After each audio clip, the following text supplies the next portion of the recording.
Hello, welcome to my channel where I'm going to be reading the tarot. Today I'm going to be doing something a little bit different. I won't be doing a reading for anyone's current situation, or maybe, I don't know, depends how you look at it. I'm going to be reading the tarot for the tarot. So the Major Arcana, cards number 0 to 21, are they are a journey. They're a journey of the Fool. So it starts out as the Fool, and he goes through this journey, and he encounters all of these major arcana, and at the end, we finish off again with the Fool. So here we go. Oh, and just so you're aware of why I'm doing this, where I'm getting this from, is this was all taken from the Order of the Golden Dawn, which is an ancient order of esoteric people who would go through these steps, and this has come. The tarot has come from that. So, I mean, some people would argue that a lot of the symbols are older and borrowed from Christianity and Judaism, and they are, but the actual tarot itself came from the Order of the Golden Dawn, and I'm going to be reading you a story of the steps that they would have gone through and still go through. Hold on. So this is called, I made this story today, it's called The Fool's Journey. The Fool's Journey. The Fool stood at the edge of a cliff with nothing but his small bundle slung over one shoulder and a white rose in hand. A little dog barked excitedly at their heels, unsure whether it was a warning of the precipice or encouraging the leap. The Fool smiled into the unknown, seeing not danger, but possibility. Every path was open. Every mistake was still a lesson waiting to be discovered. With a single fearless leap, the journey began.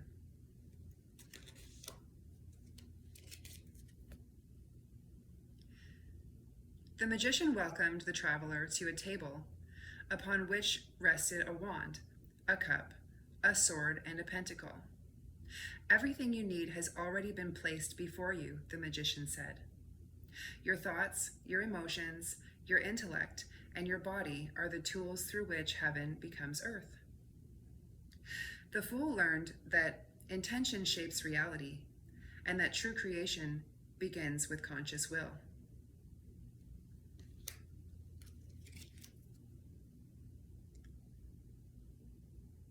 In a quiet temple between two great pillars sat the high priestess, her gaze fixed somewhere beyond the visible world.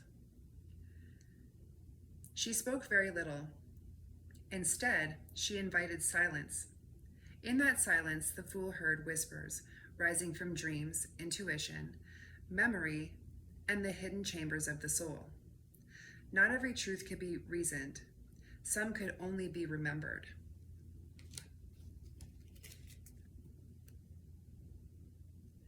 Beyond the temple bloomed the kingdom of the Empress, where wheat bent in the breeze, rivers sparkled, and life overflowed in every direction. She taught the Fool that abundance is not measured by possession, but by the ability to nurture, create, and receive love. Every seed carried a promise of a forest.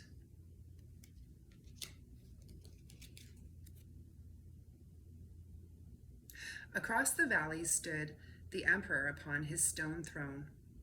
Surrounded by mountains that had weathered countless storms, dreams require foundations, he said.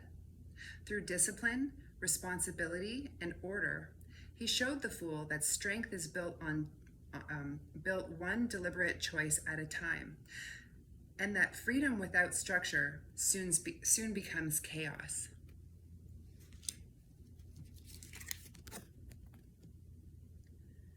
The Hierophant opened the doors of an ancient sanctuary filled with songs, rituals, and generations of accumulated wisdom.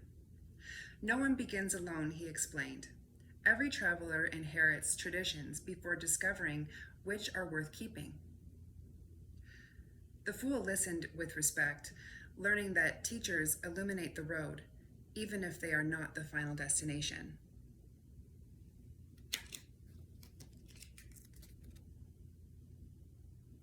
At a crossroads stood two paths, and beside them waited the lovers. They did not ask whom the fool loved. Instead, they asked, "Who will you become?"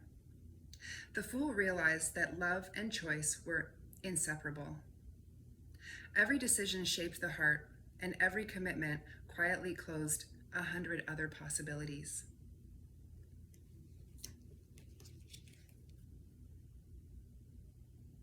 The chariot thundered across the plain, drawn by two powerful creatures pulling in opposite directions. Its rider did not conquer them through force, but through unwavering purpose. Climbing abroad, the fool discovered that victory is not the absence of conflict. It is learning to guide conflicting desires toward a single destination.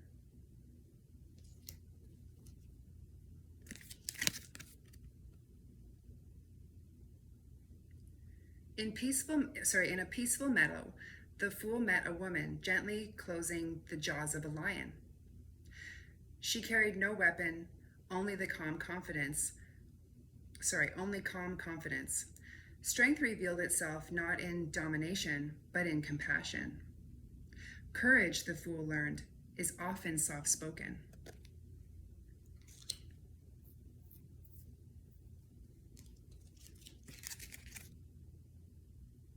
The hermit climbed alone through snow-covered mountains, carrying only a lantern whose small flame pierced the darkness.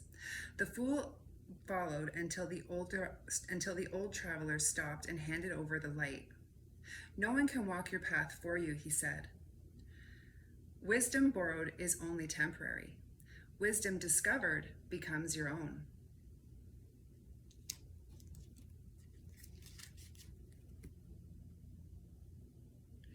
The wheel of fortune turned without asking permission. Kings became beggars, beggars became kings, seasons rose and faded. The fool tried desperately to stop the wheel before realizing it had never belonged to anyone. Change was not an interruption of life, change was life.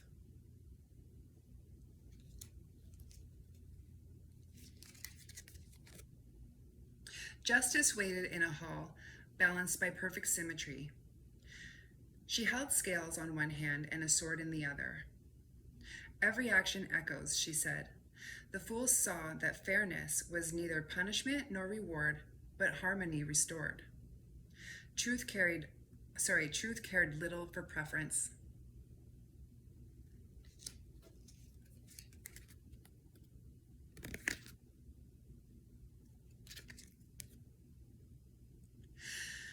Suspended from the branch of a living tree, the hanged man smiled despite his strange position.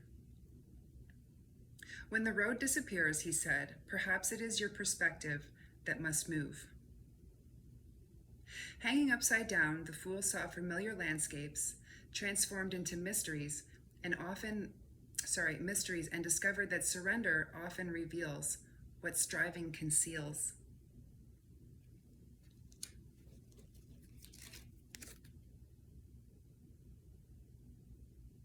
Then came death, riding silently across a quiet field. The fool trembled until the rider removed a dark helmet, revealing neither cruelty nor malice, but inevitability.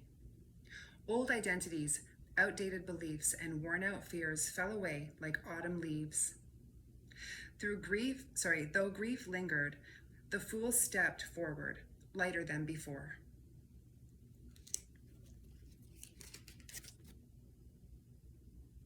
Beside a flowing stream stood Temperance, patiently pouring water between two cups without spilling a drop.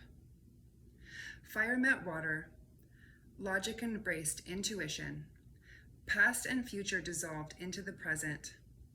The fool realized that healing was not achieved through extremes, but through patient balance.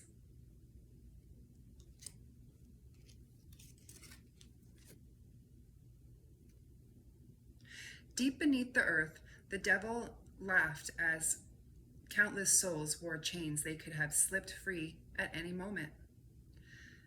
The fool recognizes familiar fears, cravings, and illusions among them, and almost joined the crowd. Looking closely, however, the chains hung loosely around every neck. The prison door had never been locked.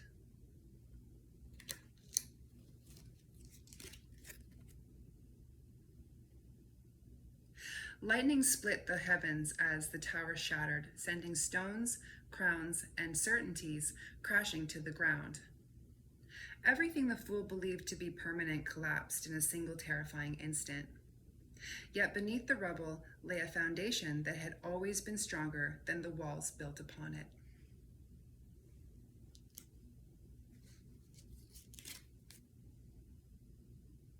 After the storm, the star knelt beside a tranquil pool.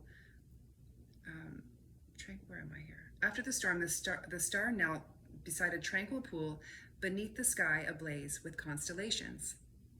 She poured water upon the earth and into the water alike, restoring both worlds. Exhausted, the fool drank deeply from hope itself and understood that healing arrives quietly after devastation. Not because suffering is forgotten, but because life continues to offer beauty.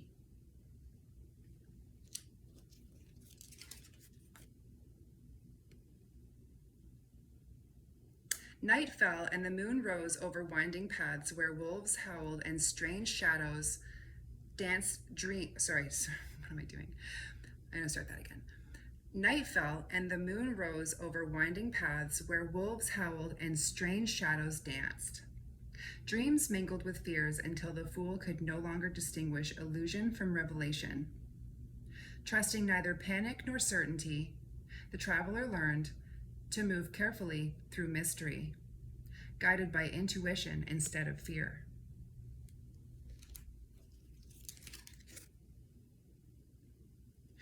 Morning broke in radiant gold as the sun illuminated every hidden corner. A joyful child rode freely beneath its warmth, untouched by pretense or shame. The fool laughed with uncomplicated delight, discovering what happens is not ignorance of darkness, but confidence that light will return.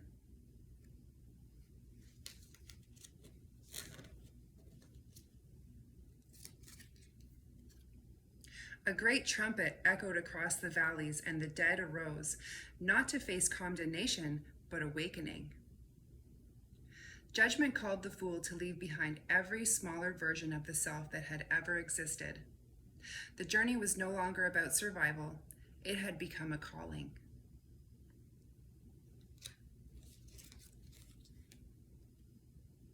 Finally, the fool entered the world where a dancer moved effortlessly within a living wreath while the four guardians watched from every direction. Every lesson, every loss, every triumph, and every question had become part of a single harmonious whole. The fool understood at last that nothing had been wasted. Every step had been necessary. And back to the fool. Yet as the celebration faded and the world gently opened into another horizon, the wreath became a distant circle upon the wind. The bundle returned to the fool's shoulder. The white rose bloomed once more in an unscared hand, and the faithful dog bounded ahead with the same eager spirit as before. This time, however, the fool smiled not because the world was unknown, but because every ending concealed another beginning. With wiser eyes and an open heart, the fool stepped toward the next cliff, ready to become the fool once again.